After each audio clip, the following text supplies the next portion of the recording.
அறிவோம். அனைவருக்கும் நமஸ்காரம். இப்போ நம்ம இன்னைக்கு பார்க்க போற பாடம் தத்துவ தரிசனங்கள். அதாவது மெய்ஞான தரிசனம் என்று சொல்லலாம். அதாவது மெய்ஞானம்னா என்ன? இப்போ இந்த வேதம் ரிக், யஜுர், சாம, அதர்வணம் அப்படின்ற 4 பகுதிகளாக தனித்தனியாக அந்தந்த காலகட்டங்களுக்கு தகுந்த மாதிரி நடைமுறையில கொண்டு வந்து அதனுடைய ஒட்டுமொத்த கருத்துக்களை எல்லாம் ஒழுங்குபடுத்தி அவைகளை எல்லாம் சூத்திரங்களாகவும் உபனிஷதங்களாகவும் ரிஷிகள் நமக்கு கொடுத்திருக்கிறாங்க. அந்த மாதிரி கொடுத்த சூத்திரங்களையும் நூல்களையும் நம்ம பார்க்கும்போது அதுல நிறைய பிரிவுகள் இருக்கு இல்லையா? ஒவ்வொரு காலகட்டங்களையும் ஒவ்வொரு மகான்கள் வந்தாங்க. ஆன்மீகம் அப்படிங்கிற ஒரு சில விஷயங்களை அந்த ஆன்மாவை ஏற்றுக்கொண்டு வந்த மகான்களை எல்லாம் ஆஸ்திக தரிசனங்கள்ல வந்தவங்களாக பார்க்கிறோம். இன்னும் ஒரு சிலர் இருக்காங்க, மற்றொரு சாரர் இருக்காங்க, சில ரிஷிகள் இருக்காங்க. அவங்க நாஸ்திக தரிசனங்கள் என்ற முறையில 2 விதமான தரிசனங்கள் நம்முடைய சனாதன தர்மத்துல வெளிப்பட்டது. இப்ப இதுல ஆஸ்திகம் நாஸ்திகம் அப்படின்னா எப்படி நம்ம புரிஞ்சுக்கணும் அப்படின்னா, இப்ப இந்த வேதத்தை ஏற்றுக்கொண்ட தத்துவங்கள் எல்லாம் ஆஸ்திக தரிசனங்கள், வேதத்தை ஏற்றுக்கொள்ளாத தத்துவங்கள் எல்லாம் நாஸ்திக தரிசனங்கள் அப்படின்னு சொல்லலாம். அதாவது ஆஸ்திகம் நாஸ்திகம் என்ற 2 பிரிவினர்கள் அன்றைய காலகட்டங்களில் இருந்தே நம்முடைய சனாதன தர்மத்திலே தோன்றினார்கள். இப்போ நம்மிடத்திலே காணப்படுகின்ற ஆன்மீகம் எல்லாம் எப்படி இருக்குது? வைதிக தரிசனமாக சடங்கு சம்பிரதாயங்கள், பூஜைகள், புனஸ்காரங்கள், வேள்விகள் இது மாதிரி போயிடுச்சு.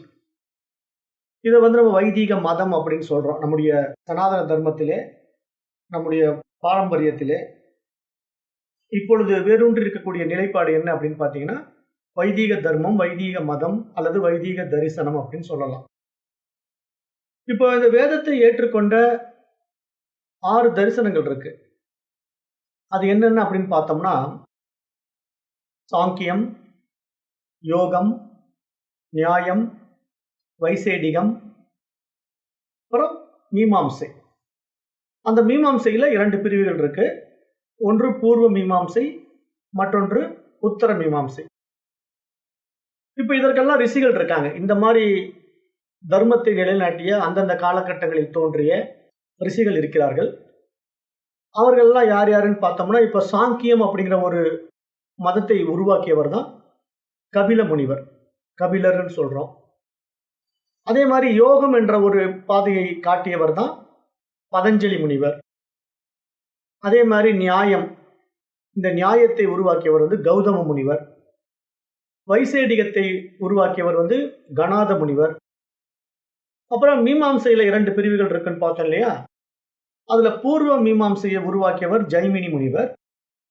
உத்தர மீமாம்சை அப்படிங்கிற வேதாந்தத்தை உருவாக்கியவர் வியாச முனிவர்.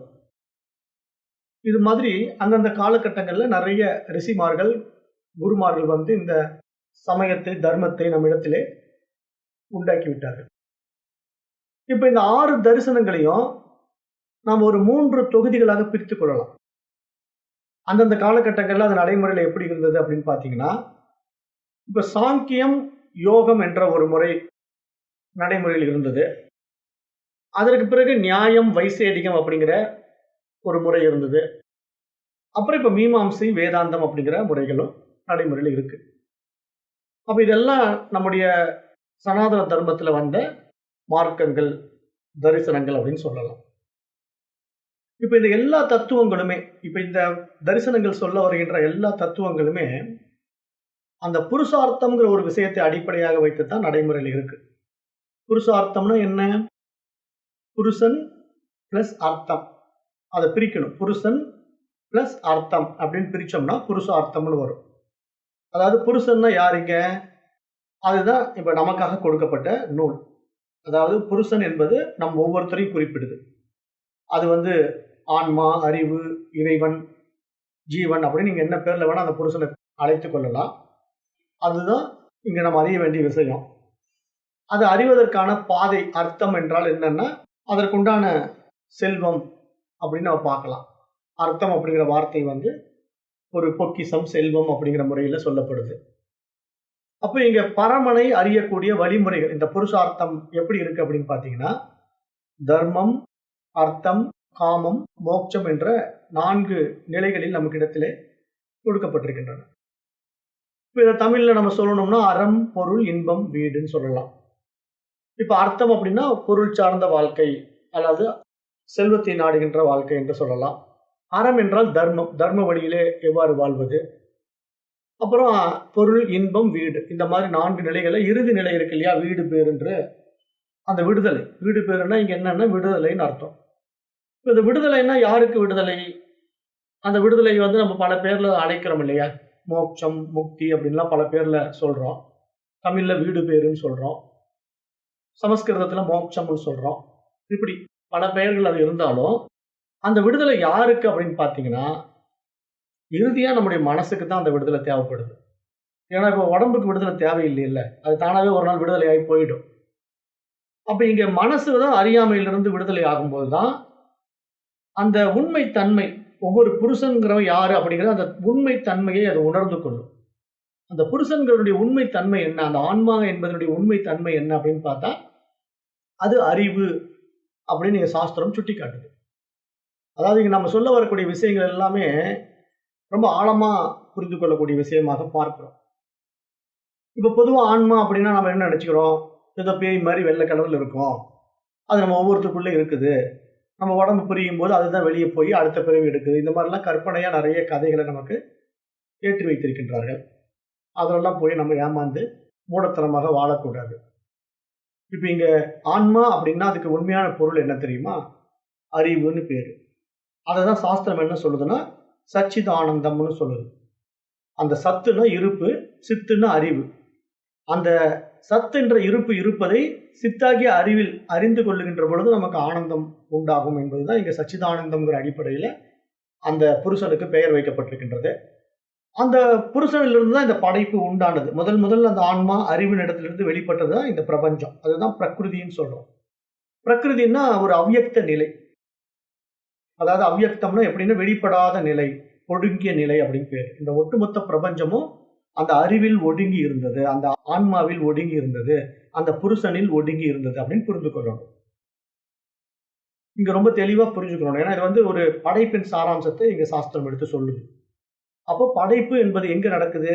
புருஷனில் தான் நடக்குது, அறிவில் தான் நடக்குது, ஆன்மாவில் தான் நடக்குது. அப்ப அந்த புருஷன் யாரு? இப்ப நீங்க இறைவன் நினைச்சுக்கிட்டா அந்த இறைவன் தான் இந்த உலகத்தை படைத்தான் அப்படின்னு நீங்க நினைச்சுக்கங்க. தப்பு ஒண்ணும் இல்ல. அது போக போக இந்த பாடத்திட்டத்தினுடைய டெப்த் போகனா புரியும். அந்த புருஷனே நான் தான் அப்புறம் தெரியும். ஏன்னா இங்க படைப்புங்கிறது நம்மிடத்தில் தான் உண்டாகுது. நம்முடைய மனசு தான் இந்த பிரபஞ்சத்தையே படைக்குது. இப்ப உங்களுக்கு இந்த விஷயத்தை கேட்ட உடனே ஒரு குழப்பம் வரும். என்னங்க படைப்பு நம்மிடத்துல தான் உருவாகுதுன்னா இவ்வளவு பெரிய பிரம்மாண்டத்தை நான் எப்படிங்க படைக்க முடியும்? என்னங்க விளையாடுறீங்களா? எப்படிப்பட்ட ஒரு பிரபஞ்சம், சூரியன், சந்திரன்கள், கோடானு கோடி நட்சத்திரங்கள், கோள்கள்லாம் இருக்குதே. இதெல்லாம் நம்மளால படைக்க முடியுமா? இது வந்து என்னிடத்துல தான் இந்த படைப்பு உண்டாச்சுன்னு சொல்றீங்க அப்படின்னு நீங்க கேட்டீங்கன்னா, உண்மையிலேயே இந்த படைப்பு நம்முடைய மனசு தான் படைக்குது. ஏன் அப்படின்னா, இந்த புலன்கள் சார்ந்து தான் இந்த படைப்பு இருக்குது. இதெல்லாம் இந்த பாடத்திட்டத்துல கொஞ்சம் ஆழமா உள்ள வரும்போது தான் உங்களால ஏற்றுக்கொள்ளவும் முடியும், புரிந்து கொள்ளவும் முடியும். ஏன் அப்படின்னா, இது அப்படிப்பட்ட ஒரு ஆழமான பாடம். ஏன் அப்படி சொல்ல வரேன் அப்படின்னு கேட்டீங்கன்னா, இப்ப மனசு தான் இந்த உலகத்த படைச்சிருக்குன்னு ஃபர்ஸ்ட் எடுத்த உடனே சொன்னோம்னா, எல்லாராலயும் ஏற்றுக்கொள்ள முடியாது இல்லையா? ஏன்னா இவ்வளவு பெரிய பிரம்மாண்ட உலகத்த அது எப்படிங்க மனசு படைக்கும்னு கேட்கிறீங்க. கேள்வி கேட்கத்தானே வரும். ஆனா உண்மை என்ன தெரியுமா? இப்ப நீங்க ஒவ்வொருத்தரும் 3 நிலைகளில் நம்ம வாழ்ந்துட்டு இருக்கிறோம் இல்லையா? நமக்கு 3 விதமான அனுபவங்கள் நம் வாழ்க்கையில ஒவ்வொருத்தருக்கும் இருக்குது. என்னென்ன அனுபவங்க? விழிப்பு நிலை அனுபவம், கனவு நிலை அனுபவம், ஆழ் உறக்க நிலை அனுபவம். இந்த 3 அனுபவங்களும் நம்முடைய ஒவ்வொருத்தருக்கும் இருக்குது. அப்போ நாம இப்ப விழிப்பு நிலையில இந்த உலகத்த பார்க்கிறோம். இந்த உலகத்துல நம்ம பொண்டாட்டி, குழந்தைகளோட வாழ்றோம். அப்புறம் பிசினஸ் பண்றோம். நெறைய உறவினர்கள், நண்பர்கள், நமக்கு வாடிக்கையாளர்கள் அப்படின்ட்டு நெறைய விஷயங்கள் நம்ம இடத்துல இந்த சமுதாயத்துல இருக்குது. அப்ப இந்த நினைவு உலகம் நமக்கு இவ்வாறு படைக்கப்பட்டிருக்கு. இந்த உலகத்துல நெறைய விஷயங்கள் நம்ம அனுபவிக்கிறோம், ஆனந்தப்படுறோம், துக்கப்படுறோம். இந்த மாரி நெறைய விஷயங்கள நம்ம இந்த உலகத்த பார்க்கிறோம். ஆனா நாமளே பாருங்களேன், நைட்டு தூங்க போம்போது இந்த உலகத்த விட்டுர்றோம். இந்த உலகம் காணாம போயிடுது. தூக்கத்துல போகும்போது டீப் ஸ்லீப் போயிட்டுருன்னு வச்சுங்களேன், ஆழ்ந்த உறக்கத்துல, இந்த உலகமே உங்களுக்கு மறந்துடும். இந்த உலகமே இல்ல. ஏன் இந்த உலகம் மறந்துடுச்சு? இந்த உலகமே இல்ல. அந்த ஆழ்ந்த உறக்கத்துல மனசு என்ன ஆகுதுன்னா, ஒடுங்கிடுது. அதுதான் அவ்யக்த நிலை. தன்னுடைய மூலத்துல போய் ஒடுங்குது மனசு. அந்த மூலத்துல ஒடுங்கும்போது இந்த உலகம் விரியுறதில்ல. அப்படியே ஒடுங்கி போயிடுது. அப்ப இந்த உலகம் விரியாத போது என்ன நடக்குது அப்படின்னா, நான் யாருன்னு எனக்கு தெரியல. நான் என்ன ஜாதின்னு தெரியல. என்ன மதம்னு தெரியல. எனக்கு பொண்டாட்டி குழந்தைங்க இருக்கிறாங்களான்னு தெரியல. எனக்கு கல்யாணம் ஆயிடுச்சு ஆகலையான்னு தெரியல. நான் வணங்குகின்ற கடவுள் யாருன்னு தெரியல. என்னுடைய பேங்க் பேலன்ஸ் தெரியல. இப்படி எதுவுமே தெரியாம நான் தூங்கிட்டு இருக்கிறது தான் ஆழ்ந்த உறக்கம். இந்த ஒரு அனுபவத்த நம்ம ஒவ்வொருத்தருமே அனுபவமாக்குறோம். அப்புறம் சில நேரங்கள் என்ன ஆகுது, அந்த ஆழ்ந்த உறக்கம் கலைந்து ஒரு கனவு நிலை நமக்கு உண்டாகுது. அந்த கனவு நிலையில வேற ஒரு உலகத்த படைச்சுக்கிறோம். அப்பவும் நம்ம இந்த உலகத்துக்கு வரல. இந்த உலகத்திலயும் இல்ல, உலகமே தெரியாத ஆழ்ந்த உறக்கத்திலயும் இல்ல. ஆனா ஒரு உலகத்தை உண்டாக்கிக் கொண்டு, அங்கே ஏதேதோ புதிய புதிய விஷயங்கள் எல்லாம் படைக்கிறோம். ஒரு நண்பனை படைக்கிறோம், ஒரு புலிய படைக்கிறோம், இந்த உலகத்தை பிரபஞ்சத்தையே படைக்கிறோம். அதுல நான் ஒரு கடை வீதியில போயிட்டு இருக்கிற மாரி இருக்கு. நண்பன்கிட்ட பேசிட்டு இருக்கிற மாரி இருக்கு. திடீர்னு என்ன புலி தொரத்துற மாரி இருக்கு. ஐயய்யோ! புலி தொரத்துது ஓடுறான்னு சொல்லி நண்பனோட நான் ஓடுற மாரி இருக்குது. அப்புறம் பயத்துல நான் அலறிக்கிட்டு எழுந்திரிக்கிறேன். கனவுல இருந்து விழித்து எழுந்திரிக்கிறேன். அம்மா என்னடா சத்தம் கேட்குதுன்னு சொல்லிட்டு வந்து பார்க்குறாங்க. இல்லம்மா கனவு அப்படின்னு சொல்றேன். அப்ப பாருங்க, இப்ப விழிப்பு நிலை உலகத்துக்கு வந்துட்டேன். அப்ப இப்ப இந்த விழிப்பு நிலை உலகத்துல அம்மா தெரியுறாங்க, உலகம் தெரியுது. இது ஒரு உலகம். கனவுல வேறொரு உலகம். ஆழ்ந்த உறக்கத்துல உலகமே இல்ல. அப்ப இந்த 3 அனுபவங்களும் நம்ம இடத்துல அனுதினமும் தினசரி நடந்து கொண்டே இருக்குது. இப்ப இதுல எது உண்மை?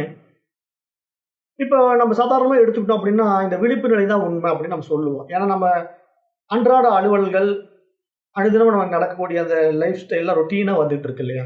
விழிப்பு நிலையில. ஆனா கனவு அப்படி இல்ல. இன்னைக்கு ஒரு கனவு காணுவேன், தூங்கிட்டு இருந்தா நாளைக்கு ஒரு கனவு காணுவேன். அப்ப நாளைக்கு ஒரு உலகத்த படைச்சுக்குவேன், இன்னைக்கு ஒரு உலகத்த படைச்சுக்கிறேன். ஆழ்ந்த உறக்கத்துல ஒண்ணுமே இல்லாம தூங்கிட்டு இருக்கிறேன். எனக்கு என்ன நடந்ததுன்னே தெரியல. அப்ப அதனால நம்ம சத்தியமா பார்க்கிறது என்னன்னா, இந்த விழிப்பு நிலை உலகத்த தான் சத்தியமா பார்க்கிறேன். இத சாஸ்திரம் என்ன சொல்லுதுன்னா, 3 நிலைகள்ல பிரிக்குது சத்தியத்த. பாரமார்த்திக சத்தியம், வியாவகாரிக சத்தியம், பிராதிபாசிக சத்தியம். இப்ப இதுல பாரமார்த்திக சத்தியம் அப்படிங்கிறது ஆழ்ந்த உறக்க நிலை. அங்க எதுவுமே தெரியல. என்னுடைய மூலத்துல நான் ஒடுங்கின நிலை. அதுதான் பரமானந்த நிலை. வியாவகாரிக சத்தியம் அப்படிங்கிறது, இப்ப நான் இந்த உலகத்துல விவகாரத்துல ஈடுபட்டுக் கொண்டிருக்கிறது வியாவகாரிக சத்தியம். பிராதிபாசிக சத்தியம் அப்படிங்கிறது கனவு நிலை. அப்போ இந்த 3ம் சத்தியம் தான். ஏன்னா 3ம் அந்தந்த நேரத்துல உண்மையா தான் நமக்கு தெரியுது. இப்ப 3ம் சத்தியம் தான் ஏன் சொல்றேன்? இப்ப கனவு காணும்போது உங்களுக்கு அந்த உலகம் சத்தியமா தான் இருக்குது அங்க. கனவுல நீங்க சாப்பிட்டீங்க. கனவுல நீங்க புலிக்கு பயந்துட்டு ஓடுனீங்க. கனவுல நண்பனோட பேசிட்டு இருந்தீங்க. எல்லாம் அந்த இடத்துல சத்தியமா இருந்தது. கனவு தெளிஞ்ச பிறகு தானே அது கனவுன்னு உங்களுக்கு தெரிஞ்சது. அதுக்கு முன்னாடி அது கனவுன்னு உங்களுக்கு தெரியல இல்லையா? அப்போ கனவு என்பதை எப்பொழுது தெரிந்து கொள்கிறீங்க? விழிப்பு நிலைக்கு வந்த பிறகு தான். அதுவரைக்கும் அது சத்தியமான உலகமா தெரியுது. அப்ப இந்த கனவு உலகத்த கொஞ்சம் அப்படியே ஆழ்ந்து யோசிச்சு பாருங்களேன். கனவு உலகத்துல நீங்க ஒருத்தரே தான் எல்லாத்தையும் படைச்சுக்கிட்டீங்க. நீங்க மட்டும் தான் அங்க ஹீரோ. நீங்களே தான் அங்க வில்லன். நீங்களே தான் அந்த படத்த எடுத்த டைரக்டர். நீங்களே தான் அந்த படத்துல நடிக்கக்கூடிய எல்லா சீனும். பாருங்களேன் பின்ன இந்த ஒரே ஆள் தானே இந்த இவ்வளவு பெரிய பிரம்மாண்டத்த படைச்சுக்கிட்டோங்க. கனவுல ஒரு பெரிய உலகத்த படைச்சோம். அந்த உலகத்துல கடை வீதிகள்ல நம்ம போனோம். கடை வீதியில அத்தன கடைக்காரங்க இருந்தாங்க. அப்புறம் அங்க நண்பனோட நான் பேசிக்கிட்டு இருந்தேன். ஒரு புலி வேற வந்தது என்ன தொரத்துனது. அப்ப இத்தன சம்பவங்களும் நான் அப்படியே மனக்கண்ணால ஓட்டி பார்த்தேன்னா, நான் ஒரே ஆள் தான் இவ்வளவு பெரிய பிரம்மாண்ட கதைய நான் உருவாக்கி, ஓட்டி, அதுல அனுபவம் ஆக்குனேனா இல்லையா? அப்ப இதுதான் என்னுடைய கனவு நிலை அனுபவத்துக்கு நான் மட்டுமே கர்த்தா, நானே போக்தா. நானே படைத்து, நானே அனுபவித்தேன். ஆனா, அதே நிலை இந்த நனவு உலகத்துல, இப்ப நம்ம விழிப்பு நிலை அனுபவத்துல இருக்குது. ஆனா, நம்ம மனசு என்ன பண்ணுதுன்னா, ஏத்துக்க மாட்டேங்குது. அது கனவுங்கிறது ஒரு இரவுல வந்துட்டு போற விஷயமா இருக்குது. ஆனா, விழிப்பு அப்படி இல்லையே. நான் எத்தன வருஷம் வாழ்ந்துட்டு இருக்கிறேன். எனக்கு எல்லாமே ஆனந்தமா இருக்குது அப்படின்னு சொன்னோம்னா, இந்த இடத்துல தான் கால தேசம் வருது. கால தேசம்னா என்ன? இப்போ நான் ஜனனமானதிலிருந்து நான் இறக்கின்ற வரைக்கும் ஒரு காலம் கொடுக்கப்பட்டிருக்குது இல்லையா? அந்த காலத்துல நான் ஒரு குறிப்பிட்ட தேசத்துல வாழ்றேன் இல்லையா? ஒரு இருப்பிடத்துல ஒரு இருப்பு வச்சிருக்கேன். இந்த இடத்துல நான் இருக்கிறேன் அப்படிங்கிறது ஒரு இருப்பு இருக்குது. அந்த இருப்பில் நான் ஒரு காலத்தை உருவாக்கி, அதில் நான் அனுபவமாக்குறேன். இப்ப நான் அம்மாவுடைய வயித்துக்குள்ள வருவதற்கு முன்னாடி எனக்கு புலன்கள் கிடையாதுல்ல. கண் இல்ல, காது இல்ல, மூக்கு இல்ல, எதுவுமே இல்ல. ஒரு அணுவா தான் இருந்தேன் நானு. ஒரு விந்து அணுவா இருந்தேன். ஆனா நானு பிறப்பெடுத்து ஒரு பிண்டமா பூமியில மனித உருவத்துல வந்த பிறகு, எனக்கு அப்படியே புலன்கள் எல்லாம் உண்டானது. கண்ணு, காது, மூக்கு எல்லாம் உண்டாகி, அதன் வழியா இந்த உலகத்த விரிஞ்சுது. அதன் வழியா எனக்கு நெறைய விஷயங்கள மற்றவர்கள் சொல்லக் கேட்டு, ஒவ்வொன்னையும் நான் மனதில ஏற்றி, ஏற்றி இன்றைக்கு நான் எல்லா விஷய சுகங்களையும் தெரிந்து வைத்துக் கொண்டிருக்கின்றேன். எல்லாம் எனக்கு புரியுது. இவ்வளவு பெரிய பிரம்மாண்ட உலகத்த நான் தான் படைச்சிருக்கேங்கிறது எனக்கு தெரியுது. ஆனா மனசு ஏத்துக்க மாட்டேங்குது. ஏன்னா, நான் மட்டும் இல்ல மற்றவர்களும் அனுபவித்துக் கொண்டிருக்கின்றார்கள். அதனால இந்த உலகம் எப்பொழுதும் இருக்கின்றது அப்படின்னு நமக்கு தெரியுது. நான் வந்து போறவன் போல் இருக்குன்னு நம்ம நெனச்சுக்கிறோம். கரெக்ட் தானே? ஏன்னா நம்ம பொறந்து உடம்பு எடுத்து வந்து இந்த உலகத்த அனுபவிச்சுட்டு ஒரு நாள் இந்த உடம்ப விட்டுட்டு போகும்போது நான் மட்டும் தானே போயிடுவேன். இந்த உலகம் அப்படியே இருக்கும் அப்படின்னு நம்ம நெனச்சுக்கிறோம். இது மாரி ஒவ்வொருத்தருக்கும் அவரவர்கள் மனதில உண்டாகுகின்ற அனுபவங்கள் தான் இந்த உலகமாக விரியுது. அத நம்ம நல்லா புரிஞ்சுக்கணும். அப்போ இந்த கனவு அனுபவங்கள், இந்த நனவு அனுபவங்கள் எல்லாமே மனம் கற்பித்துக் கொண்டது அப்படிங்கிறத நம்மளால ஏத்துக்க முடியல. ஏன்னா அந்த கால தேசம் மாறுபடுறதுனால ஏத்துக்க முடியல. இப்ப கனவு உலகத்துல வந்து நமக்கு காலம் எப்படி சிறிது நேரம் வந்து போறதுனால அது கனவுன்னு நம்ம ஒத்துக்கிறோம். இது நமக்கு 100 ஆண்டுகள் வாழ்நாள் கொடுக்கப்பட்டிருக்கிறதுனால இது நனவு உலகமாக பார்க்கிறோம். ஆனா இந்த 100 ஆண்டோ அல்லது 1 நிமிடமோ அது ஜஸ்ட் நமக்கு தோன்றி மறையக்கூடிய அந்த கால தேசம் என்பது இந்த பூமிக்குள்ள இருக்கிற வரைக்கும் தான் அந்த வரையறைக்குள்ள வருதே தவிர, பூமிக்கு வெளிய போயிட்டா இந்த கால தேசங்கள் கிடையாது.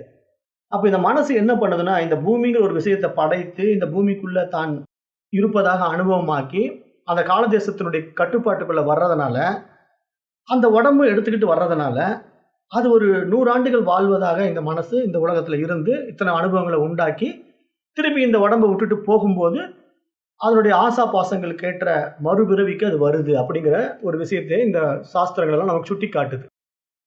அப்ப இந்த மாதிரி சாஸ்திரங்கள் சுட்டிக்காட்டுறது தான் மறுபிறப்பு, மறு ஜென்மா இப்படிங்கிற விஷயத்த சொல்லுது. ஆனா இதே இன்னும் கொஞ்சம் நாம தத்துவ தரிசனங்கள்ல ஆழமா போனா, இப்ப இந்த வேதாந்த சாஸ்திரம் இருக்குது இல்லையா? வேதாந்தம்னா என்ன? வேதத்தினுடைய இறுதிப் பகுதி. அந்தம்னா இறுதி. வேதம் என்றால் நம்முடைய ஸ்ருதி. அதாவது சாஸ்திரம் இருக்குது இல்லையா? அதனுடைய இறுதிப் பகுதி தான் வேதாந்தம் அப்படின்னு நம்ம சொல்றோம். இப்ப இந்த வேதாந்தத்தை வந்து வியாச முனிவர் தான் கடைசியா நமக்கு தொகுத்து, எடுத்து தெளிவுபடுத்தி குடுத்தார். நெறைய உபநிஷதங்கள் எல்லாம் நமக்கு வந்தது. மகான்கள் எல்லாம் உருவாக்கி குடுத்தாங்க. ஒவ்வொரு மகான்களுடைய பெயர்லயே, ரிஷிகளுடைய பெயர்லயே அந்த உபநிஷதங்கள் எல்லாம் வெளிப்பட்டது. இப்ப இந்த மாரி வெளிப்பட்ட இந்த விஷயங்கள், தத்துவங்களுக்கு என்ன பேருன்னா, அஜாதவாதம் அப்படின்னு ஒரு பெயர் குடுத்திருக்கிறாங்க மகான்கள், ரிஷிகள். இப்ப இந்த அஜாதவாதம் அப்படிங்கிற இந்த விஷயமும், வேதாந்தம் எல்லாம் வந்து கிட்டத்தட்ட ஒரே விஷயத்த தான் பேசுது. என்ன சொல்லுது அப்படின்னா, இந்த உலகம் என்பது ஒன்று பிறக்கவே இல்லை.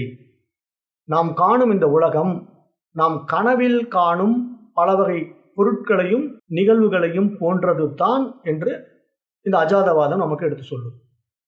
இப்ப கனவில் காண்பது எப்படி நமக்கு உண்மை இல்லையோ, அப்படி விழித்திருக்கும்போது பார்க்கின்ற இந்த உலகமும் உண்மையானது அல்ல அப்படிங்கிறத ரொம்ப தெள்ளத் தெளிவாக இந்த அஜாதவாதம் எடுத்து நமக்கு உபதேசிக்குது. இப்ப இந்த அஜாதவாத கருத்துக்களை தான் அன்றைய ரிஷிகள் ஏற்றுக்கொண்டு, அவங்க அனுபவத்துல அதை உணர்ந்து கொண்டு நமக்கு நடைமுறைப்படுத்தி கொண்டு வந்தார்கள். இப்ப இததான் அந்த யோக வாசிஷ்டம் அப்படின்னு ஒரு நூல் இருக்கு.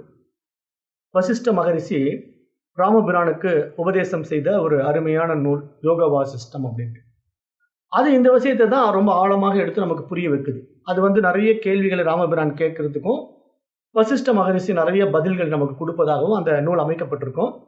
அந்த நூல்கள்ல வந்து நெறைய கதைகள் இருக்கும். உள்ள உட்கதைகள் நெறைய குடுத்து, நமக்கு மனம் எப்படியெல்லாம் ப்ளே பண்ணுது, மனதினுடைய விளையாட்டு எப்படிங்கிறத புரிய வைப்பதற்காக, ஒரு பாமரனும் புரிந்து கொள்ள வேண்டும் என்பதற்காக எளிய உரைநடை அமைப்பில கதைகளாக நமக்கு கொடுக்கப்பட்டது. அதை எடுத்து நம்ம படிச்சு பார்த்தாலும், இந்த அஜாதவாதத்தினுடைய உண்மை தன்மை நமக்கு புரிய வரும். அப்போ இங்க எப்படி வந்து நம்ம இந்த உலகத்த உண்மையே இல்லங்கிறத ஏத்துக்க முடியும் அப்படின்னா, அனுபவத்தில தான் நம்ம உணர்ந்து கொள்ள முடியும். ஏன்னா இங்க தூங்கும்போது இந்த உலகம் இல்லாம போயிடுதே. அப்ப எங்க போச்சு இந்த உலகம்? அப்ப எங்க நீங்க யாருன்னு தெரியல, என்ன ஜாதின்னு தெரியல, ஆணா பெண்ணான்னு தெரியல, பேங்க் பேலன்ஸ் தெரியல, எதுவுமே தெரியாம தூங்கிட்டு இருந்தப்போ நான் இல்லையே.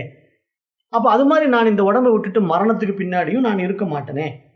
அப்ப இந்த உலகம் எங்க போகும்? அப்ப இந்த உலகம் என்பது நான் இந்த உடலோடு இருந்து கொண்டு புலன்களால் காணுகின்ற காட்சிகளுடைய அடிப்படையிலே கேட்ட விஷயங்களின் கேள்வி ஞானத்தினுடைய அடிப்படையில் நான் உண்டாக்கி கொண்ட உலகம். அப்போ இங்கே என்னுடைய முன்னாடி காட்சியாகின்ற ரூபங்களும் சரி, பெயர்களும் சரி, நாம ரூபங்கள் எல்லாமே என் மனம் ஏற்றி வைத்து கொண்ட கற்பிதம், அவ்வளவு கற்பிதம் தான் அப்படின்னு இந்த சாஸ்திரம் சொல்லுது. அப்போ இதனுடைய ஆழமான உட்பொருளை நாம் ரொம்ப ஆராய்ச்சி பண்ணி பார்த்தோம்னா நிறைய இதை பற்றி பேசிக்கொண்டே போகலாம். அவ்வளோ விஷயங்கள் இதில் நுணுக்கமான விஷயங்கள் நம்ம இடத்துல கொடுக்கப்பட்டிருக்கின்றது. நிறைய மகான்கள் இதை விளக்கம் கொடுத்துருக்குறாங்க. இப்போ சயின்ஸ் படி எடுத்துக்கிட்டா கூட சயின்டிஸ்ட்டுங்க என்ன சொல்கிறாங்க, நவீன விஞ்ஞானத்தில் இப்போ குவாண்டம் தியரியெல்லாம் வந்துடுச்சு. அப்போ அணுவை பற்றி அவங்க ஆராய்ச்சி பண்ணி இப்போ கடவுள் துகள் அப்படின்னு ஒரு விஷயத்தை கண்டுபிடிச்சிட்டோம், அதுதான் பரம அணு, அந்த அணுவிலிருந்து தான் இந்த பிரபஞ்சம் படைக்கப்பட்டது, அதுதான் பெருவெடிப்பு கொள்கை, அந்த அணு வெடித்து சிதறி தான் இங்கே இத்தனை அணுக்கள் உண்டானது, அதில் தான் இவ்வளோ கேலக்ஸி, இந்த பூமி, சூரியன், சந்திரன் போன்ற அத்தனை கோள்களும் விண்மீன்களும் உண்டாகின அப்படின்னு சொல்லுது. இப்போ இதில் விஞ்ஞானத்தோட நம்முடைய மெய்ஞானமும் ஒப்பிட்டு பார்க்கும்போது ரெண்டும் ஒரே விஷயத்தான் சொல்லுது. ஆனால் அவ்வளோ விஷயங்களும் இந்த மனம் தான் கற்பித்து கொள்ளுது. அது ஒரு மாதிரி சயின்டிஃபிக்கலாக கற்பித்துக்குது, இங்கே ஸ்பிரிச்சுவலாக கற்பித்து கொள்ளுது. அது அவரவர்களுக்கு உண்டாகின்ற அனுபவத்தினுடைய அடிப்படையில் இந்த விஷயத்தை இங்கே சமுதாயத்தில் நம்ம பேசுகிறோம். இப்போ சயின்ஸ் என்ன சொல்லுது, மேட்டர் அண்ட் எனர்ஜின்னு ரெண்டு விஷயத்தை பேசுது. இப்போ மேட்டர்னா என்ன, பொருள் அப்படின்னு அர்த்தம். எனர்ஜின்னா சக்தி அல்லது ஆற்றல் அப்படின்னு அர்த்தம். அப்போ அதை எடுத்துக்கிட்டு இங்கே என்ன சொல்லுதுன்னா, நியூட்டன் லா என்ன சொல்லுது, E = mc² சொல்லுது. இப்போ E = mc² அந்த ஃபார்முலாவை எடுத்து பார்த்தோம்னா, ஈன்னா என்ன, எனர்ஜி. எனர்ஜிக்கு தமிழாக்கம் என்ன, ஆற்றல் அல்லது சக்தின்னு அர்த்தம். இப்போ எம்னா என்ன, மாஸ். மாஸ்னா அல்லது மேட்டர்ன்னு சொல்லலாம். மாஸ் ஆர் மேட்டர், எம்னா ஒரு பொருள் என்று புரிந்து கொள்ள வேண்டும். c² அப்படின்னா, சின்னா என்ன, ஸ்பீட் ஆஃப் லைட், அதாவது அந்த ஒளியினுடைய விரிவு, லைட்டினுடைய விரிவு. இப்போ இதை நம்முடைய மெய்ஞானம் என்ன சொல்லுதுன்னா, இங்கே மேட்டர் அப்படிங்கிற ஒரு விஷயம் இருக்குது இல்லையா, சத்து இருக்குது, இருப்பு இருக்குது, அதுதான் இங்கே சிவம். அப்போ அந்த சிவத்திடமிருந்து வெளிப்பட்டது தான் சக்தி, அதுதான் ஈ. அப்போ இந்த சக்தியும் இங்கே சிவமும் அந்த சிவத்தினுடைய அறிவு ஒளியும் ஒன்றாக்கப்பட்ட விஷயமாக இங்கே பேசுது சயின்ஸ். சாஸ்திரமும் சயின்ஸும் ஒரே விஷயத்தை தான் பேசுது. அறிவு தான் இந்த பிரபஞ்சத்தை படைக்குது, மனசின் மூலமாக இந்த பிரபஞ்சத்தை படைக்குதுன்னு சொல்லுது நம்முடைய மெய்ஞானம். சயின்ஸ் அதே தான் சொல்லுது, எனர்ஜி E = mc². அப்போ ஈன்னா energy equal to matter, c² அப்படின்னா லைட் ஆஃப் ஸ்பீட், அதாவது அந்த ஒளியினுடைய வேகம் ஸ்கொயரில் போகுது, பல மடங்கு விரியுதுன்னு அர்த்தம், அதாவது விரிந்து கொண்டே போகுது. அப்போ இந்த பிரபஞ்சம் எல்லை இல்லாமல் விரிந்து கொண்டே போகுது அப்படின்னா என்ன அடிப்படையில் புரிஞ்சுக்கணும், அந்த அறிவின் விரிவு எல்லையற்று விரிந்து கொண்டே போகுது. அப்போ அதனால தான் ஆதி மனிதனாக நம்ம இன்று இவ்வளவு விஞ்ஞான வளர்ச்சியில் முன்னேறி இவ்வளோ பிரம்மாண்டத்தை நம்ம படைச்சிருக்கணும் அப்படின்னா, இப்போ இவ்வளோ பெரிய பிரம்மாண்ட அறிவு உண்டானதற்கு, இவ்வளவு படைப்பின் அம்சத்தை வெளிப்படுத்தியதற்கு எது ஆதாரமாக இருக்குது அப்படின்னா, மனித அறிவு தான் ஆதாரமாக இருக்குது. ஆனால் இந்த மனித அறிவு எங்கிருந்து வந்தது, அதுதான் அந்த மூல அறிவு, அதுதான் ஆன்மா, அதுதான் இறைவன், அதுதான் அறிவுன்னு நம்ம பல பேரில் சொல்கிறோம். அதுதான் சயின்ஸ் என்ன சொல்லுது, மேட்டர் அப்படின்னு சொல்லுது. இப்போ மேட்டர்னா சிவம், அந்த சிவத்திடமிருந்து வெளிப்பட்டது தான் சக்தி, அதுதான் எனர்ஜி. அந்த எனர்ஜி தான் இந்த பிரபஞ்சமாக விரியுது. அதை நம்முடைய மெய்ஞானம் சொல்லும்போது என்ன சொல்லுது, சிவம் அசைவற்று இருக்கிறது, அது அறிவொளி, அறிவு ஒளி, அது அதிலிருந்து வெளிப்பட்ட ஆற்றல் தான் இங்கு பிரபஞ்சமாக மனமாக விரிந்திருக்கிறது அப்படின்னு சொல்லுது. அப்படி விரிகின்ற அந்த அறிவாற்றல் எப்படி இருக்குது, எல்லையற்ற விரிவாக விரிந்து கொண்டே இருக்கிறது, அதுதான் c² அப்படின்னு சொல்லுது. ஸ்பீட் ஆஃப் லைட்னு சொல்லலாம். ஸ்பீட் ஆஃப் லைட் விரிந்து கொண்டே போகிறது, எல்லையற்ற அறிவு பரிமாணம் விரிந்து கொண்டே இருக்கிறது. அப்போ சயின்ஸ் சொல்றது என்ன, ஒரு ஆற்றலை ஆக்கவோ அழிக்கவோ முடியாது, ஆனால் ஒரு ஆற்றலை வேறு ஒரு ஆற்றலாக மாற்ற முடியும். அப்போ அதை தான் இப்போ நம்ம நடைமுறையில் பார்க்குறோம். இப்போ நம்ம சக்தி மாற்றம் நடந்துக்கிட்டே இருக்கு இல்லையா, எத்தனையோ ஜீவராசிகள் வருது போகுது, வருது போகுது, அது ஒவ்வொரு ஆற்றலிருந்து வேறொரு ஆற்றலுக்கு மாறிக்கொண்டே இருக்கிறது. இப்போ நாமளே பாருங்களேன், ஒரு ஆற்றல் என்ன, சின்ன குழந்தையா இருந்தோம், கொஞ்சம் கொஞ்சமாக நம்முடைய ஆற்றல் மாறிக்கொண்டே வந்தது, இளமை பருவம், முதுமை, அப்படியே இல்லாமல் போயிடுறோம். அப்போ வேறொரு ஆற்றலுக்கு போயிடுறோம். இப்போ நம்ம உண்மையிலே போகிற ஒரு ஆற்றல் தான் இந்த உடம்பு எல்லாமே தவிர, ஆனா இந்த உடலா நான் அப்படின்னு பார்த்தா, இந்த ஆற்றலுக்கு ஆதாரமான, அந்த சக்திக்கு ஆதாரமான சிவம் தான் நான் அப்படிங்கிறத ப்ரூவ் பண்றதுக்கு தான் மெய்ஞானம் பேசுது. மெய்ஞானம் என்ன சொல்லுதுன்னா, நீ அந்த தூய அறிவுப்பா. நீ அறியாமையினால மனமாக மாறி இந்த உலகத்த படைச்சுக்கிட்டு, அந்த படைச்ச இந்த உலகத்த வச்சுக்கிட்டு, இதுதான் உண்மை அப்படின்னு நீ மயங்கிட்டு இருக்கிற. இந்த மயக்கத்திலிருந்து விடுபடு. ஏன்னா இதெல்லாம் ஆற்றல் வந்து ஒரு ஆற்றலிலிருந்து வேறொரு ஆற்றலாக மாறிக்கொண்டிருக்கின்றது. இது தோன்றி மறைகின்ற ஒரு விஷயம். அப்ப இன்றைக்கு இருக்கிறது நாளைக்கு இல்ல, நேற்று இருந்தது இன்றைக்கு இல்லங்கும்போது, வந்து போகின்ற இந்த விஷயங்களுக்கு நீ ஏன் முக்கியத்துவம் கொடுக்கின்ற? ஆகவே இது ஒரு மாயா. இது ஒரு மாயை அப்படின்னு மாயாவாதம் பேசுது. அப்ப மாயாவாதமாக இருந்தாலும் சரி, அஜாதவாதமாக இருந்தாலும் சரி, இன்னும் நெறைய தத்துவங்களை இந்த சமுதாயத்திலே இந்த மகான்கள், மகரிஷிகள் நமக்கு வந்து எடுத்து சொன்னாங்க. அப்ப அந்த தத்துவங்கள் வந்து பார்த்தீங்கன்னா, கருத்துவாதம்னு இருக்கு, மெய்மைவாதம்னு இருக்கு, ஒருமைவாதம்னு இருக்கு, பன்மைவாதம்னு இருக்கு, அனாத்மவாதம், அப்புறம் ஆத்மவாதம், காரிய காரணவாதம், சத்காரியவாதம், அசத்காரியவாதம், பிரம்ம பரிணாமவாதம், சூன்யவாதம், விவர்த்தவாதம் இப்படின்னு ஏகப்பட்ட வாதங்கள். அதாவது ஒவ்வொரு ரிஷிமார்களும் ஒவ்வொரு வாதத்தை முன்வைத்தார்கள். அவரவருடைய வாதத்தை எடுத்து நமக்கு சொல்லிக்கிட்டே போனாங்க. அது இப்படி, அது அப்படின்னு சொல்லி நமக்கு நிறைய விஷயங்கள கொண்டு வந்து நமக்கு குடுத்துக்கிட்டே இருந்தாங்க. அப்ப இது மாரி ஏகப்பட்ட விஷயங்கள நமக்கு ரிஷிமார்களும், குருமார்களும் நமக்கு கொண்டு வந்து குடுத்து, நமக்கு இந்த விஷயத்த புரிய வைக்க முயற்சி எடுத்தாங்க. அப்ப அதுல எவ்வளவோ வம்சாவழிகள்ல, குரு பரம்பரைகள்ல அந்தந்த காலகட்டங்களுக்கு தகுந்த மாரி மக்களுக்கு புரிய வைத்துக் கொண்டு வந்த அந்த சாஸ்திர வழிமுறைகள தான் இப்ப நம்ம எடுத்துக்கிட்டு பார்க்கும்போது, இப்ப நம்ம இந்த வேதத்தினுடைய இறுதி பகுதியான வேதாந்தம் இருக்கு இல்லையா?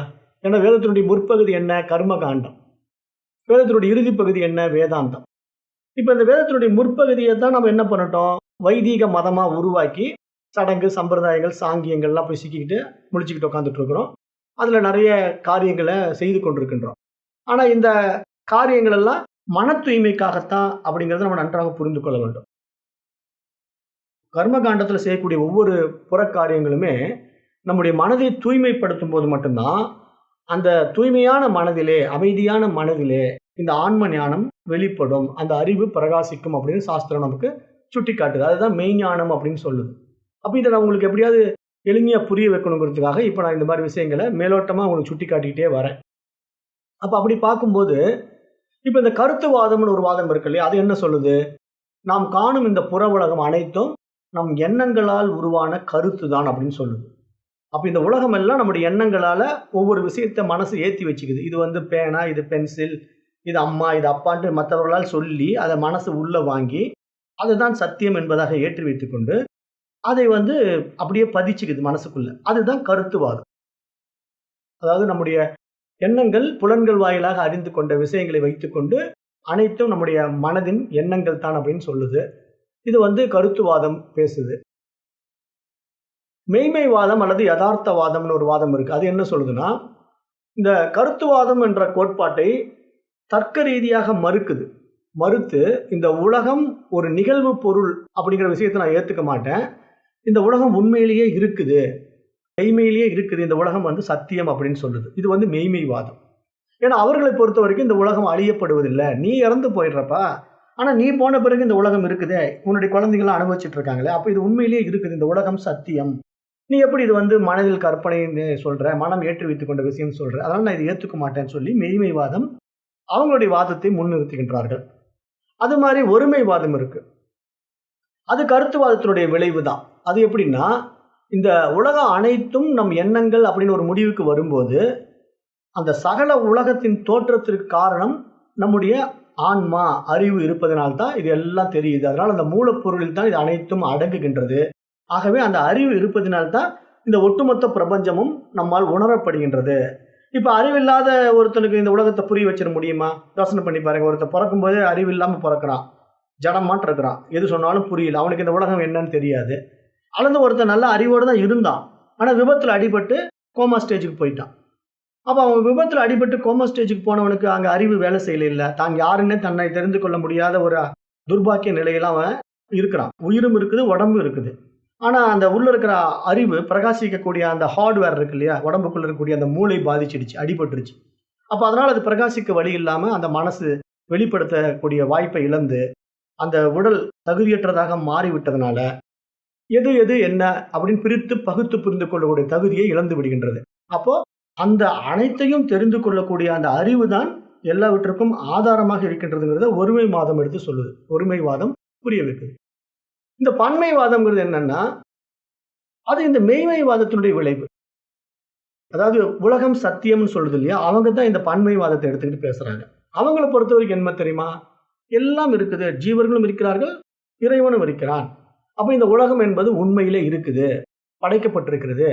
இந்த படைத்தவன் இறைவன், படைக்கப்பட்டவைகள் நாம். நாமெல்லாம் ஜீவாத்மாக்கள். இந்த உலகம் உண்மையில் இருக்கின்றது, அது அவருடைய படைப்பு அப்படின்னு சொல்லி இந்த பன்மைவாதம் பேசுது. இதைத்தான் நம்ம துவைதம் அப்படின்னு சொல்றோம். ஒருமைவாதத்தை பற்றி பேசக்கூடியது அத்வைதம் சொல்றோம். துவைதத்துக்கு எதிரானது. அத்வைதம்னா துவைதமற்ற நிலை, இருமைகளற்ற நிலை அப்படின்னு புரிஞ்சுக்கணும். அதே மாதிரி அனாத்மவாதம், அதை நைராத்மியவாதம்னு சொல்லலாம். இந்த வாதம் என்ன சொல்லுதுன்னா, மாற்றம் இருப்பது ஒன்றுதான் உண்மை, அதுவே தொடர்ச்சியாக இடையறாது நடந்து கொண்டே இருக்கிறது. இங்கு மாற்றம் என்பது அழிதல், நீங்குதல், தோன்றுதல் என பொருள் கொள்ள வேண்டும் அப்படிங்கிறது.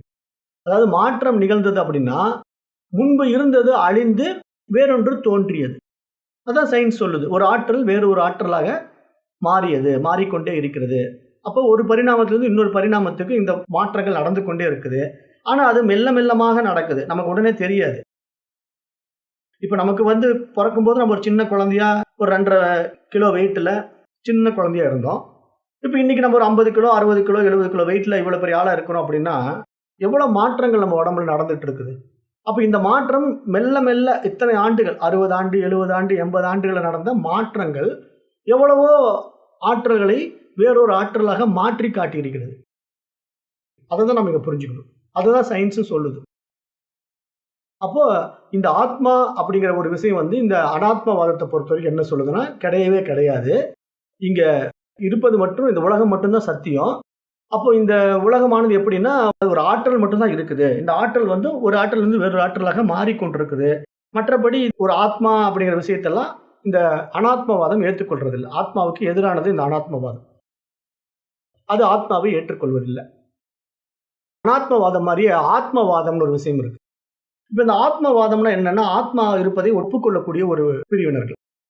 அவங்க என்ன சொல்றாங்கன்னா, அனாத்மவாத கொள்கைக்கு நேர் எதிரானவர்கள். ஏன்னா அனாத்மானா ஆத்மா அற்றது, ஆத்மவாதம் என்பது ஆத்மா இருக்கிறது அப்படின்னு பேசுறவங்க. இவங்க என்ன சொல்றாங்கன்னா, இந்த உண்மை போல காணப்படும் இந்த மாற்றங்களுக்கு அடியில் இந்த மாற்றங்களால் பாதிக்கப்படாத நிலையான ஒரு பொருள் இருக்குது. அதனுடைய அடித்தளத்தில் தான் இந்த உலகமானது மாறிக்கொண்டே இருக்கிறது.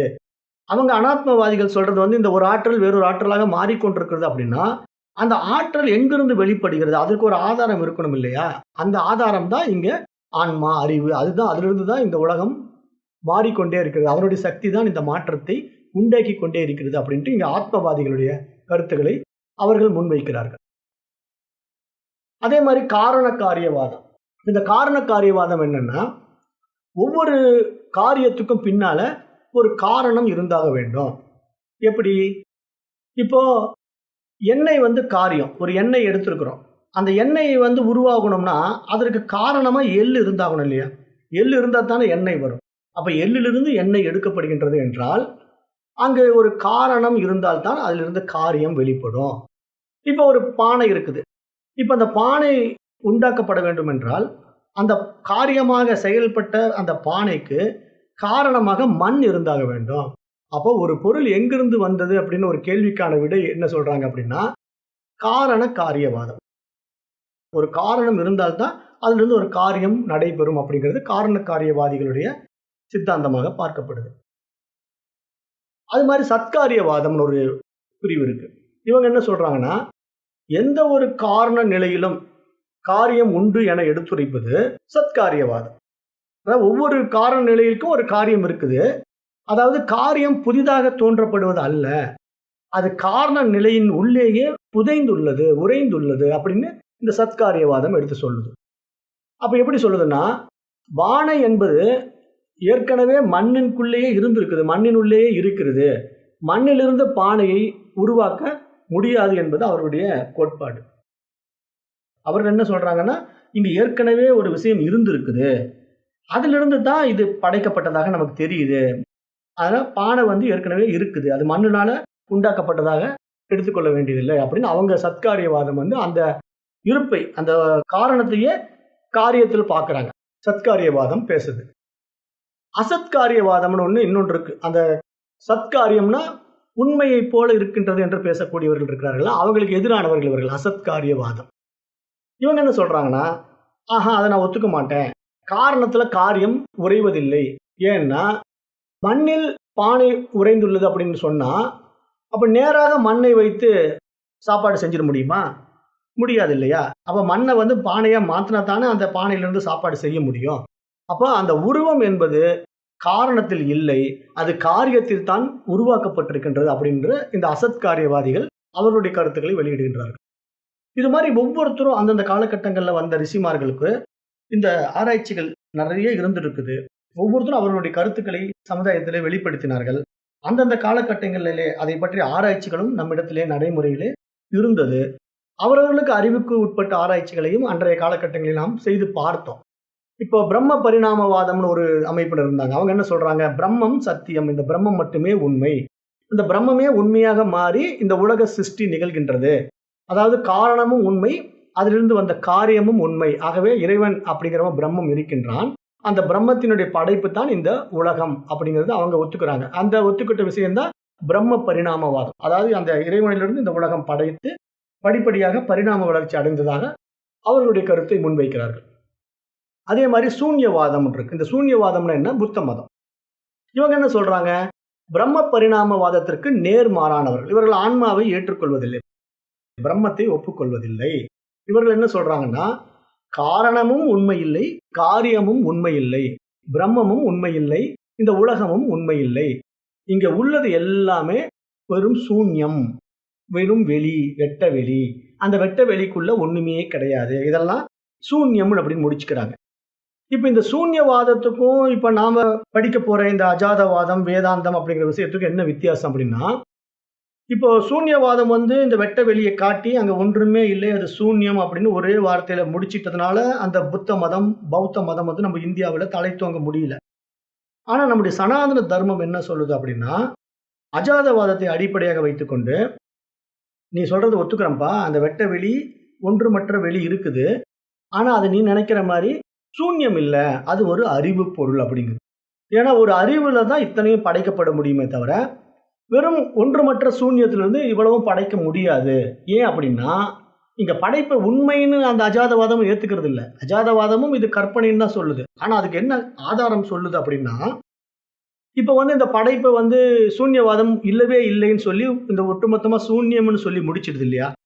அப்போ நம்ம சனாதன தர்மத்தின் வழி வந்த வேதாந்தம் என்ன சொல்லுதுன்னா, இப்ப சூன்யம்னு நீ சொல்றியப்பா, அப்படி சொல்லும் போது அங்க ஒன்றும் இல்லைன்னு சொல்ற ஒருத்தன் இருக்கிறான்ல, அவன் யாரு அப்படின்னு கேள்வி கேக்குது நம்முடைய சனாதன தர்மம். இப்ப சூன்யம்னு நீ முன் வைக்கிற, அந்த வெட்ட வெளியில ஒன்றுமே இல்லை, வெறும் வெளி மட்டும் தான் இருக்குதுன்னு நீ சொல்ற. அப்ப அந்த வெளி மட்டும் இருக்குதுன்னு சொல்றவன் ஒருத்தர் இருக்கிறான்ல, அவனுக்கு அறிவு இருக்குதா இல்லையா? அது இருக்கிறதுனால தானே அவன் அந்த சூன்யம்னே சொல்ல முடியுது. அதனால நாம என்ன சொல்றோம் சனாதன தர்மத்துல, அந்த சூன்யம் ஒன்றும் இல்லைன்னு சொல்றியே, கடவுளே இல்லை, ஆன்மாவே இல்லை, பிரம்மமே இல்லை, இந்த உலகமும் இல்லை, பிரம்மமும் இல்லைன்னு சொல்றியப்பா, அப்படி சொல்லக்கூடிய நீ இருக்கிறாயா இல்லையா? அப்ப நீ இருக்கிற இல்ல, அதுதான் நீ தான் அந்த இறைவன், நீ தான் அந்த பிரம்மம், நீ தான் அந்த அறிவுன்னு அப்படின்னு இங்க சாஸ்திரம் நமக்கு சுட்டி காட்டுது. அப்போ ஒரு விஷயத்த சொல்லணும் அப்படின்னா சொல்பவன் இருக்கணும். அப்ப நான் என்னை நான் உணரணும். என்னை நான் உணர்வதற்கு இன்னொருத்தன் வேண்டியதில்லை இல்லையா? எனக்கு நான் இருக்கிறேன் என்பதை காட்டிக் கொடுப்பதற்கு இன்னொருத்தன் வேணுமா? தேவையில்லை இல்லையா? அப்ப அது மாதிரி இந்த சனாதன தர்மம் என்ன சொல்லுதுன்னா, நீ என்ன வாதங்களை வேணா முன் வைத்துக் கொண்டே வாப்பா. ஆனா இருப்பது ஒன்றே, அது சத்தியம், அது அறிவு, அதுதான் வெட்ட வெளி. அந்த வெட்ட வெளியாகிய அந்த பிரம்மாண்ட வெளியில ஒரு அறிவு இருக்குது. அதுதான் சித்து. சத்தாகிய வெட்ட வெளிக்குள்ளே சித்தாகிய அறிவு இருக்கிறது. அந்த சித்தாகிய அறிவின் பிரம்மாண்டம் தான் இந்த பிரபஞ்சம். அதுதான் இவ்வளவு பெரிய பிரம்மாண்டத்தை படைச்சிக்குது.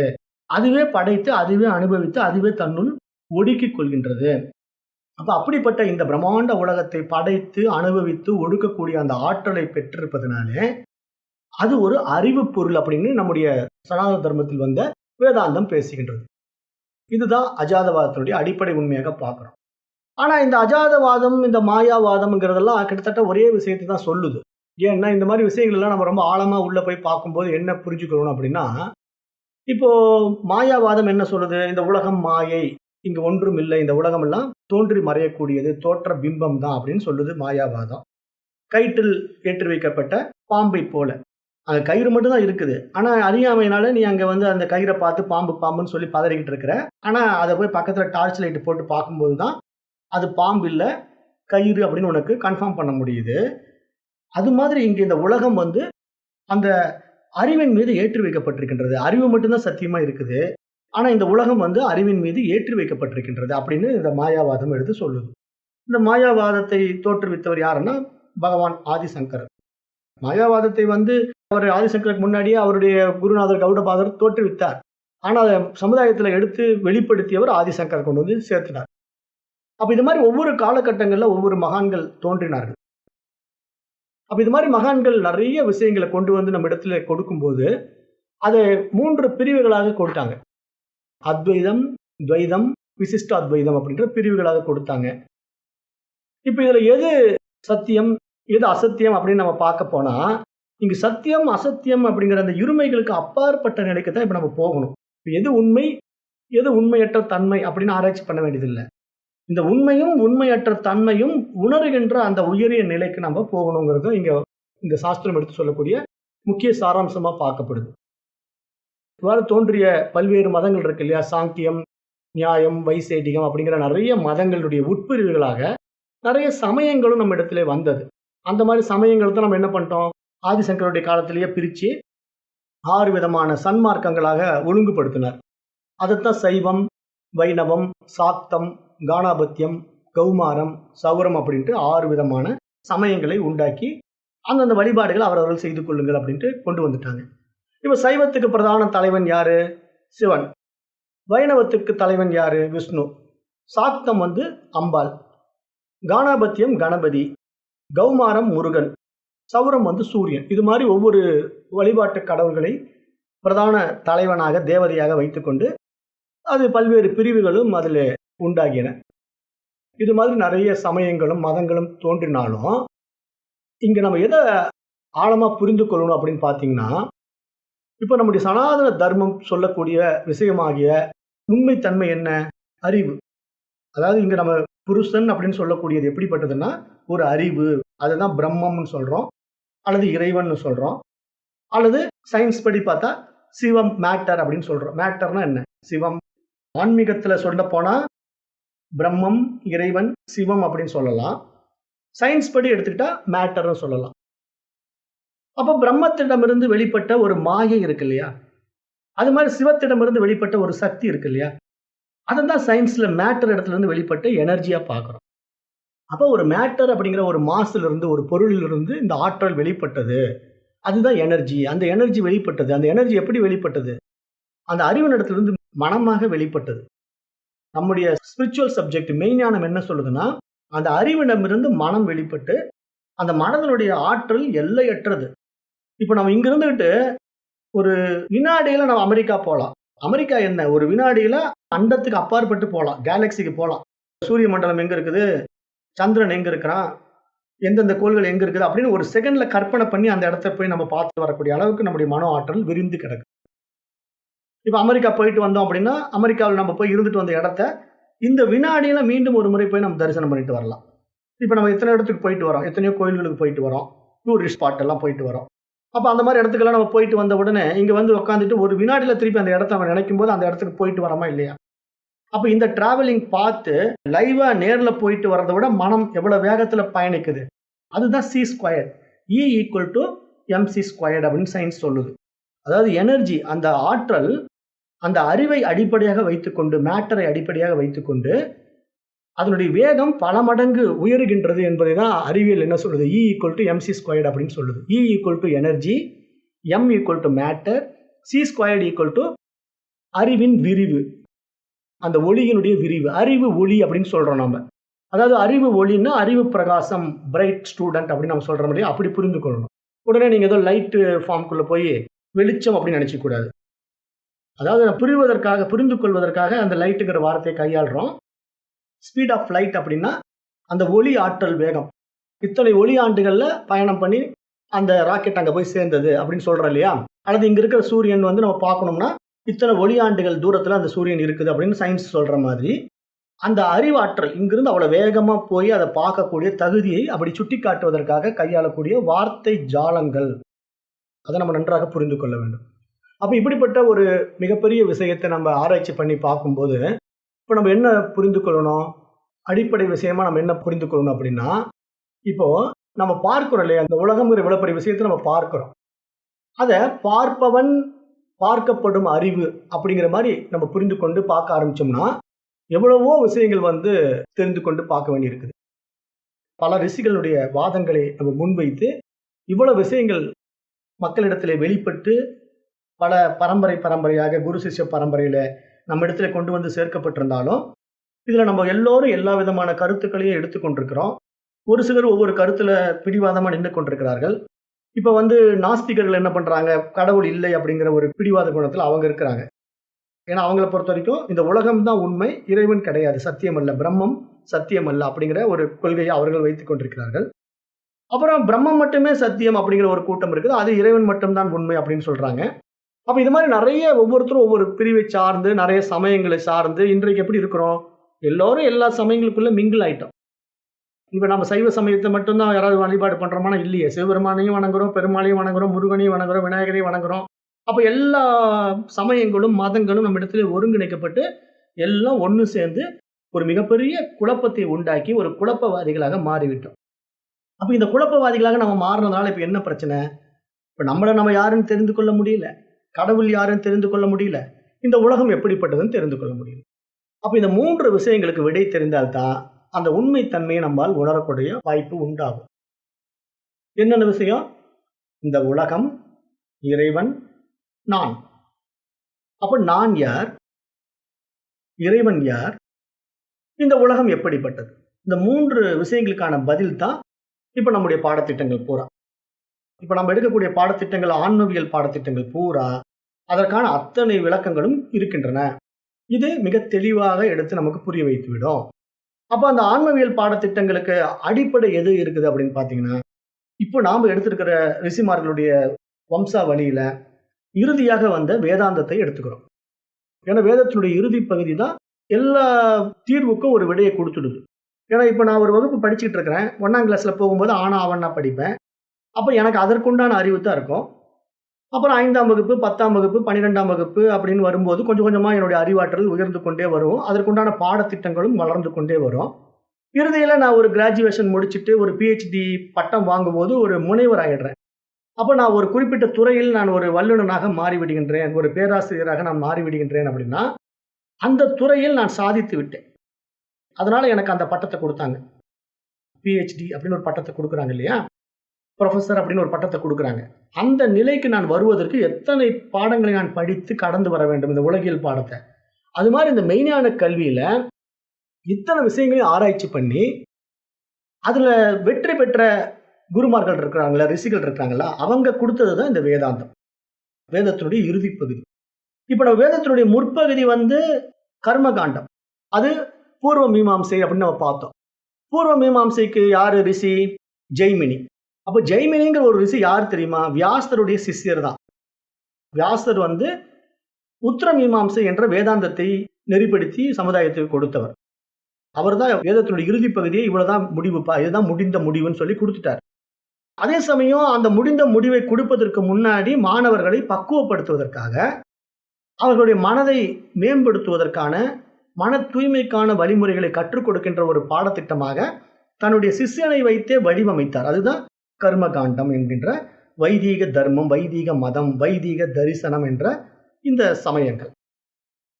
அப்ப இதன் அடிப்படையில இப்ப நம்ம போய் வேதத்துல வேள்வி பண்ணாலும் சரி, பூஜைகள் புனஸ்காரங்கள் பண்ணாலும் சரி, நீங்க யோகா பண்ணாலும் சரி, ஜபதபங்கள் பண்ணாலும் சரி, என்ன கர்ம காரியங்களை நீங்க இந்த உலகத்துல செய்தாலும் அவைகள் அத்தனையும் நம்முடைய மனதை தூய்மைப்படுத்துவதற்கான ஒரு அம்சமாகத்தான் இருக்கிறதே தவிர, அதுவே நம்மை யார் என்று காட்டிக் கொடுத்து விடாது, அதுவே இறைவனை யார் என்று காட்டிக் கொடுத்து விடாது, அதுவே இந்த உலகத்தை காட்டிக் கொடுத்து விடாது. அப்ப இங்க இறைவன், உலகம், நான் அப்படிங்கிற 3 விஷயத்துக்கு விடை தெரியணும் அப்படின்னா வேதத்தினுடைய இறுதி பகுதியாகிய வேதாந்தத்துக்கு வந்தா மட்டும்தான் தெரிந்து கொள்ள முடியும். அப்போ வியாசர் கடைசியா அதுக்கு ஒரு கன்க்ளூஷன், ஒரு முடிவுரை எழுதிட்டார் இல்லையா? அந்த முடிவுரை தான் இங்க அஜாதவாதம் என்று சொல்லப்படுகின்றது. அப்ப அந்த அஜாதவாதத்தினுடைய அடிப்படை உண்மை என்ன அப்படின்னா, அதாவது 3 விஷயங்கள் இருக்கு திரிபுட்டி. அறிவு, அறிபவன், அறியப்படும் பொருள் அப்படிங்கிற இந்த 3 விஷயத்துக்கு ஆதாரமாக எது இருக்கிறது? அது எப்படிப்பட்டது? அப்ப அந்த அறிவினாலே இந்த உலகம் உண்டாக்கப்பட்டு, அனுபவிக்கப்பட்டு, அந்த அறிவினாலேயே இந்த உலகம் அதற்குள்ளேயே ஒடுங்கப்படுகிறதுங்கிற ஒரு மிகப்பெரிய உண்மையை உபநிஷதங்களும், சாஸ்திரங்களும் நமக்கு எடுத்து விளக்க வருது. அதை இன்னும் அடுத்து வருகின்ற வகுப்புகளிலே தெளிவாக பார்க்கலாம். இன்றைய வகுப்பை நான் இத்துடன் நிறைவு செய்கின்றேன். நன்றி. ஓம் தத் சத்.